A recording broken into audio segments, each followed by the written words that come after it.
नमस्कार, मैं पंकज प्रसून। दोस्तों, उत्तर भारत से आज बहुत सारी खबरें हैं। 28 को नीतीश कुमार दोबारा शपथ ले सकते हैं। बिहार में 2 उप मुख्यमंत्री बनाए जाने हैं, जिनमें से सुशील कुमार मोदी का नाम लिया जा रहा है। 12 से 13 सीट जेडीयू को मिलनी है। अगर यूपी की बात करें तो समाजवादी पार्टी ने फिर से एक बार कांग्रेस को टेढ़ी आंख दिखाई है। अगर ज्ञानवापी की बात करें तो जो सबूत मिले हैं, आप सब जगह देख ही रहे हैं चैनल्स में कि जब एएसआई की जो रिपोर्ट आई है उसके अनुसार 32 ऐसे सबूत मिले हैं, इंस्क्रिप्शंस मिले हैं, स्कल्पचर्स मिले हैं, जो ये साबित करते हैं कि ज्ञानवापी जो था वो मस्जिद नहीं मंदिर है। लेकिन आज हम उत्तर भारत की कहानी नहीं कहेंगे। हम आपको ये भी नहीं बताएं कि सिलीगुड़ी में किन परिस्थितियों में कांग्रेस को न्याय यात्रा निकलने की इजाज़त नहीं दी गई। ममता सरकार ने आखिर ऐसा क्यों किया। हम आज दक्षिण भारत के 3 राज्यों की बात करेंगे। ये राज्य हैं तेलंगाना, तमिलनाडु और केरल। इन तीनों राज्यों में काफ़ी इंटरेस्टिंग स्टोरीज आ रही है सामने। वो स्टोरीज क्या है उसके बारे में बताएंगे, लेकिन उससे पहले आप हमारे चैनल को सब्सक्राइब कर लें, इस वीडियो को लाइक करें। दोस्तों, सबसे पहले बात करते हैं केरल की। कुछ नाम लेता हूँ। ये केरल के बहुत बड़े पर्सनालिटी हैं और आप उनमें से कितने को पहचानते हैं। यसुदास, सिंगर चित्रा, पीटी उषा, सुरेश गोपी, इनमें से कितने नामों को आप जानते हैं। ये सब और इसके साथ ही मलयालम फिल्म इंडस्ट्री के कुछ बड़े कलाकार को बीजेपी केरल में कैंडिडेट बनाकर उतारने वाली है। पीटी उषा, केएस चित्रा और सुरेश गोपी, इन तीनों का नाम फाइनल कर लिया गया है।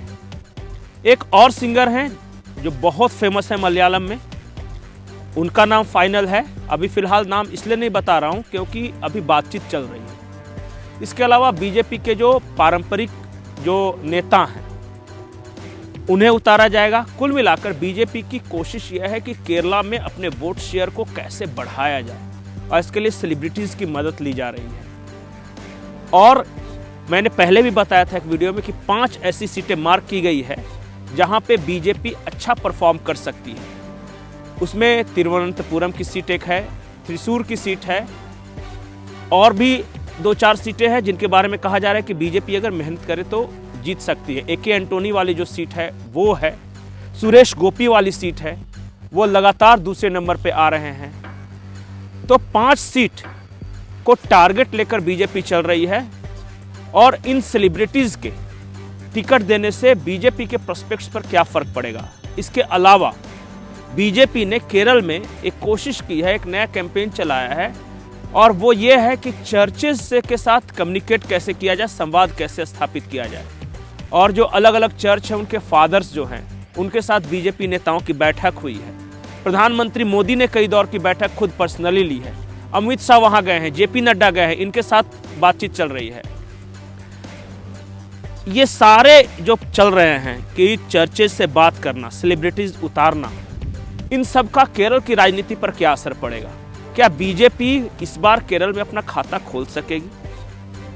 क्या बीजेपी का जो टारगेट है 5 सीटें केरल में पूरा हो सकेगा या कम से कम 1 या 2 सीट आ सकेगी। आपकी क्या राय है वो जरूर बताइएगा। अब हम शिफ्ट करते हैं अगले राज्य की ओर, तमिलनाडु। तमिलनाडु में बहुत कुछ अजीब हो रहा है। सबसे पहले आज ही खबर आई कि जुबैर, जो तथाकथित तौर पर फैक्ट चेकर है, जिसकी वजह से नुपुर शर्मा को आज अपने घर में रहना पड़ रहा है, जिसकी वजह से कन्हैया लाल की हत्या हो गई, जिसकी वजह से कमलेश तिवारी को मार डाला गया, जिसने इस देश में सरतन से जुदा नारे को फेमस बनाया, लोकप्रिय बनाया, जिसके मिस इन्फॉर्मेशन की वजह से अरब के देश और भारत के बीच रिश्ते खराब होते होते बचे हैं, उस जुबैर को तमिलनाडु सरकार ने कम्युनल हार्मोनी अवार्ड दिया है। अब किस आधार पे दिया गया है, क्या योगदान रहा है, ये तो तमिलनाडु सरकार बता सकते हैं। लेकिन हमारा आज का विषय तमिलनाडु को लेकर जुबैर अहमद नहीं है। हमारा आज का विषय है कि तमिलनाडु में मीडिया को लेकर गजब की लड़ाई चल रही है। समाज का एक तबका द हिंदू को डीएमके का मुखपत्र बता रहा है। वो इसलिए क्योंकि के अन्नामलाई की यात्रा के दौरान डीएमके के एक पत्रकार की किसी कार्यकर्ता ने पिटाई कर दी और उसके बाद जो द हिंदू ने डीएमके के कार्यकर्ता की पिटाई को मुद्दा बनाकर बीजेपी और के अन्नामलाई को किसी भी तरह से कवरेज देने से इनकार कर दिया है। द हिंदू का तर्क यह है कि डीएमके का जो चैनल है उसमें ये डीएमके का जो कार्यकर्ता था वो पत्रकार है, इसलिए पत्रकार पर हमला किया गया है। और द हिंदू बीजेपी या उससे जुड़ी कोई भी खबर के अन्नामलाई जो वहाँ के प्रदेश अध्यक्ष है उनसे जुड़ी खबर और तमिलनाडु बीजेपी से जुड़ी किसी खबर को नहीं दिखाएगा। और हैरानी की बात यह है कि उसी द हिंदू ने अपने एक पूर्व पत्रकार और फिलहाल दिनकरन वेब चला रहे एक एडिटर की डीएमके के कार्यकर्ताओं द्वारा मार पिटाई पर एक शब्द नहीं कहा।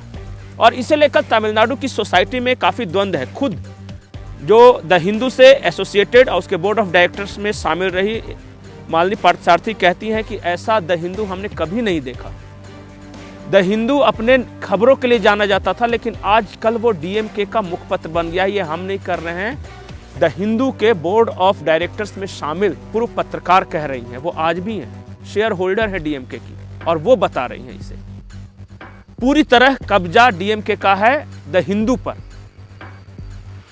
अब यह कितना सच है कितना झूठ है, अगर आप में से कोई तमिलनाडु से हो, वहाँ की मीडिया के क्या हालात हैं। और ये बात सही है कि तमिलनाडु में बहुत बड़े बड़े मीडिया घराने पॉलिटिकल पार्टीज के द्वारा चलाए जाते हैं। जयललिता जया टीवी चलाती थी, द सन डीएमके का ये न्यूज़ नेटवर्क था, और इसके अलावा भी बहुत सारे पत्रिकाएं हैं जो पार्टियां चलाती हैं। लेकिन द हिंदू को कम से कम एक द न्यूट्रल कह सकते हैं समाचार पत्र माना जाता था। जो द हिंदू पर आरोप लगा है कि एक एडिटर की पिटाई पर एक शब्द नहीं बोलना और डीएमके कार्यकर्ता की पिटाई को आधार बनाते हुए बीजेपी से जुड़ी किसी भी न्यूज़ का बायकॉट करना कहां तक सही है। तीसरा राज्य है तेलंगाना, और ये आज अंतिम राज्य है। तेलंगाना से बड़ी खबर है। अब बड़ी खबर ये है कि बीआरएस यानी भारत राष्ट्र समिति, जो पहले तेलंगाना राष्ट्र समिति थी, वो बीजेपी के साथ अलायंस कर सकती है। और इसका इशारा दिया है केटी रामाराव ने, जो कि बीआरएस के एक बड़े नेता हैं। उन्होंने क्या कुछ कहा है कांग्रेस और इंडिया गठबंधन को लेकर और बीजेपी से संभावित अलायंस को लेकर, पहले वो सुनते हैं। हिंदी में बयान है, इसलिए आपके लिए लगा रहा हूं, वो सुनिए और उसके बाद बताइए कि अगर कर्नाटक में जेडीएस बीजेपी का अलायंस हो गया है और अगर तेलंगाना में बीआरएस और बीजेपी का अलायंस होता है तो इसका क्या असर पड़ेगा। पहले वो बाइट सुनते हैं उनकी, उसके बाद। कांग्रेस की जो घमंड है, कांग्रेस पार्टी की जो अहंकार है, इसको सह के उनके साथ कोई भी गठबंधन में नहीं रह सकता है। हम पहले से कह रहे थे कि इंडिया अलायंस की जब बात हुई थी, हमने कहा था ये तो चाय बिस्किट वाले मीटिंग है, इसमें होना क्या है। पहले से हम कहते आए हैं, आज वही बात सच निकली। आज तृणमूल कांग्रेस ने स्थापित कर दिया, आपने स्थापित कर दिया, और बाकी साथियों भी मैं समझता हूं बाकी लोग भी कोई नहीं रहेंगे उनके साथ, क्योंकि कांग्रेस इतनी घमंडी पार्टी है। वो किसी और को साथ ले चलने में विश्वास नहीं रखते हैं, किसी और की इज्जत करने में भी विश्वास नहीं रखते हैं। इसीलिए हम कहते हैं देश के हमारे भाइयों से बहनों से, अगर बीजेपी को रोकना है, जो ताकतवर रीजनल लीडर्स हैं, जैसे केसीआर जी हैं, जैसे ममता दीदी हैं, जैसे केजरीवाल जी हैं, इनकी आप सपोर्ट करें, क्योंकि कांग्रेस से ना होना है। कांग्रेस से बीजेपी की रोकने की जो बात आज राहुल गांधी कहते हैं, एक तरफ वो जोड़ने के चक्कर में भारत जोड़ो करके चल रहे हैं, इंडिया अलायंस तोड़े जा रहे हैं। तो मैं इसीलिए कहता हूं, अगर आज किसी में क्षमता है, किसी में अगर दम है बीजेपी को रोकने की, तो उसमें रीजनल पार्टी ही रोक सकती हैं, और रीजनल लीडर्स जो स्ट्रांग लीडर्स हैं, जैसे केसीआर जी, ममता जी और केजरीवाल जी, यही लोग रोक सकते हैं। कांग्रेस पार्टी से, राहुल जी से ये काम कभी भी नहीं हो सकता है। इसीलिए मैं कहता हूं साथियों से, जो बीजेपी का विरोध करना चाहते हैं, जो बीजेपी को हराना चाहते हैं, उनसे मैं रिक्वेस्ट करता हूं, आप रीजनल फोर्सेस को ताकतवर बनाइए, और आगे जाके कल किसने देखा, ये हो जाएंगे और आगे जाके काम करेंगे। और जब प्रत्याम्नाय की बात होती है, अल्टरनेटिव की, क्या पता आगे जाके क्या होगा 24 इलेक्शन के बाद। तो आपने सुना कि बीआरएस जो है कांग्रेस के बारे में क्या बोल रही है, इंडिया अलायंस के बारे में क्या बोल रही है। क्या जो मैं आज जो परिवर्तन बता रहा हूँ, केरल में जो कुछ हुआ या तमिलनाडु में जो कुछ हो रहा है, कर्नाटक में जो जेडीएस और बीजेपी के बीच जो गठबंधन हुआ है, और तेलंगाना में बीआरएस भारत राष्ट्र समिति और भाजपा के बीच अगर गठबंधन बनता है तो जमीन पर इसका क्या असर होगा। क्या दक्षिण भारत में बीजेपी की कुछ सीटें बढ़ेंगी? अपनी राय जरूर दें। नमस्कार।